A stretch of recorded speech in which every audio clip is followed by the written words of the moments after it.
When the moment comes, are any of us really ready? Expelled. My parents were fired from their jobs.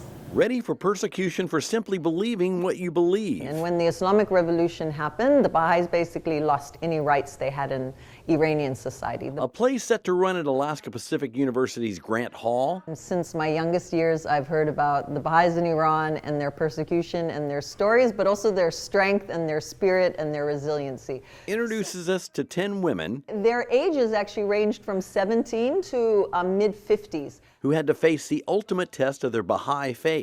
But the one thing they couldn't take away from us was our faith. And soon that's all we had. For lead actor and producer Nava Sarracino, So we're doing a show called When the Moment Comes, and it's a show very close to my heart. and when the real-life moment of persecution or recant their Baha'i faith came for the real women portrayed in the play, there was no question. They were imprisoned, and then they were eventually executed. They chose their faith and accepted the fate, death at the hands of the Iranian regime. Were they sad on the day they went to their execution? No, they were singing all the way. The play explores the last moment of the women and some men as they make peace with their earthly finality. Victim, when you've had terrible things happen, there is a choice. And the choice is not to become a victim, it's to rise above with the wings of the spirit. But as actor John Sharify says, I play Dr. Harari. He's one of the men in prison who is waiting to see his fate. and emotions may come a little easier to John. There's a personal connection for me.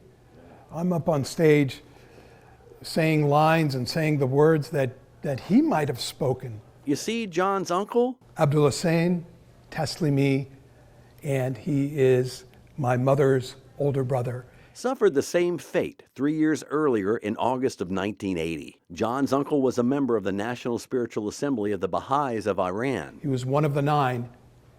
They arrested the 9, imprisoned them, and they were never heard from ever again. So when John is up on stage this weekend honoring the Baha'i women, he won't have to look further than his own family history to find the peace in the pain in his performance. There's a line that Dr.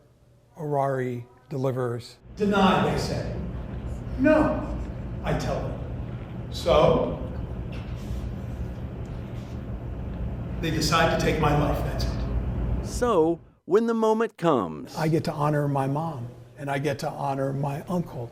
what always will prevail is, Constructive resiliency and the power of the human spirit. and that's the Allgood news.